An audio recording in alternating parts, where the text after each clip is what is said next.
Okay, we're going to start talking about plant growth and tissues now, and we're going to go through how a plant initially grows, and then if it lives for more than 1 year, how it will add on tissues and structure, and all about where those tissues are, locations, and so forth within the plant, etc. So this is like the big botany section.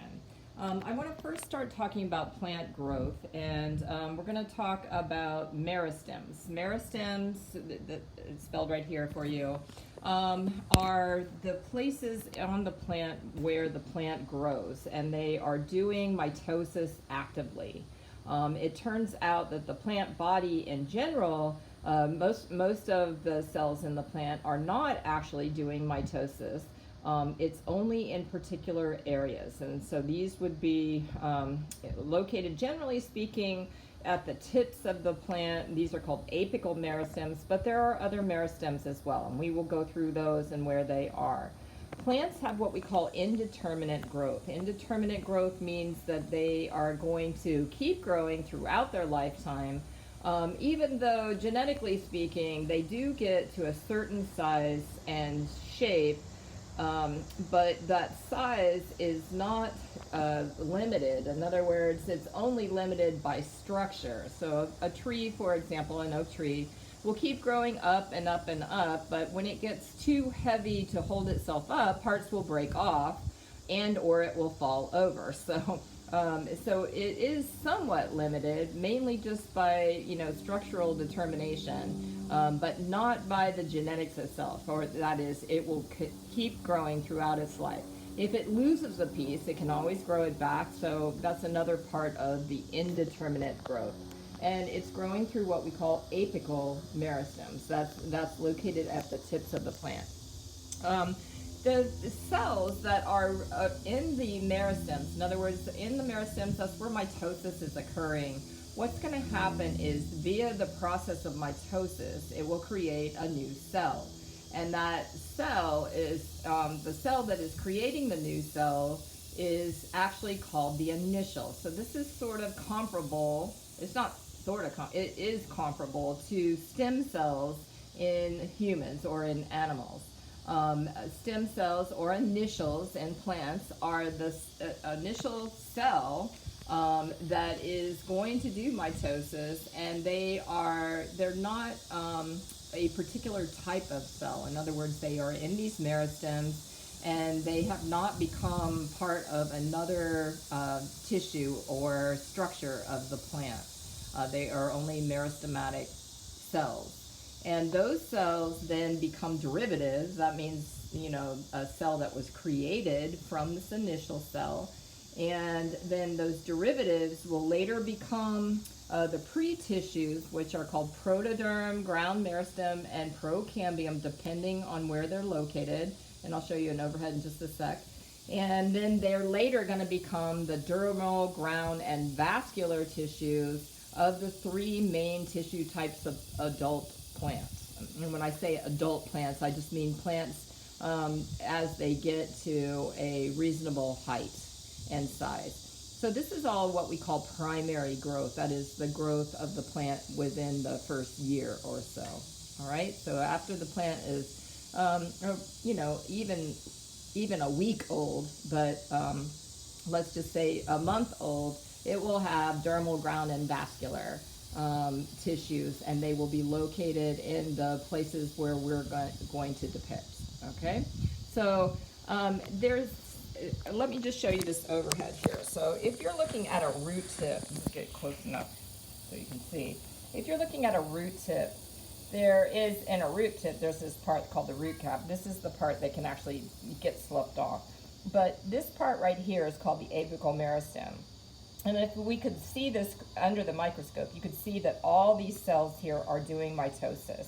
And they are continuing doing mitosis back here, because what happens is these cells are starting mitosis, and as they start mitosis, in other words, they start expanding and moving their chromosomes around, it's going to push this apical meristem downward if it's a root. If it was in the stem, it would push it upward. So it grows what we call longitudinally.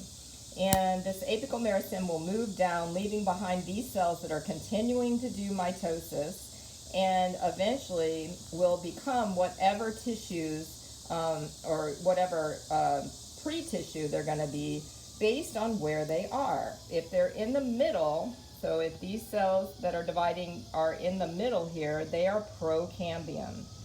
If they're a little bit towards the outside, they are ground meristem. And if they're on the very outside, so if they come out here like this and become part of the outside, they are what they call protoderm. Those are later, as this grows and becomes more mature, those are later going to become the dermal, ground, and vascular. Okay, so that's what we call primary growth. And let me just show you this as well. This is showing you, oops, get it out a little bit further.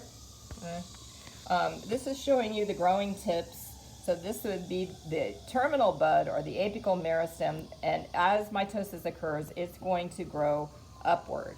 There's also what they call axillary buds, that is in the leaf axils, also known as a lateral bud.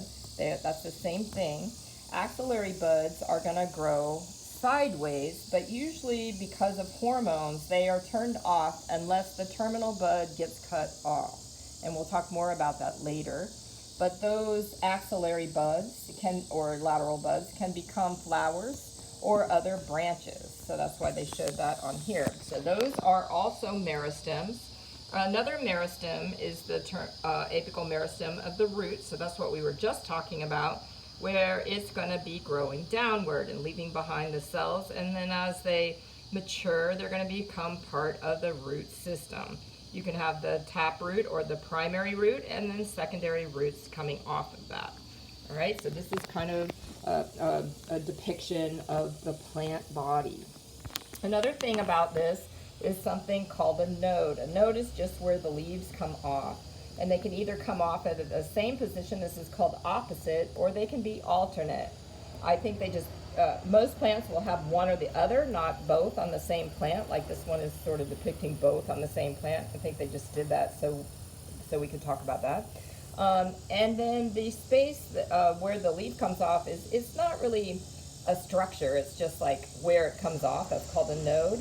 And the space between where the leaves comes off is called the internode. Of course, this is the stem. These are leaves, etc.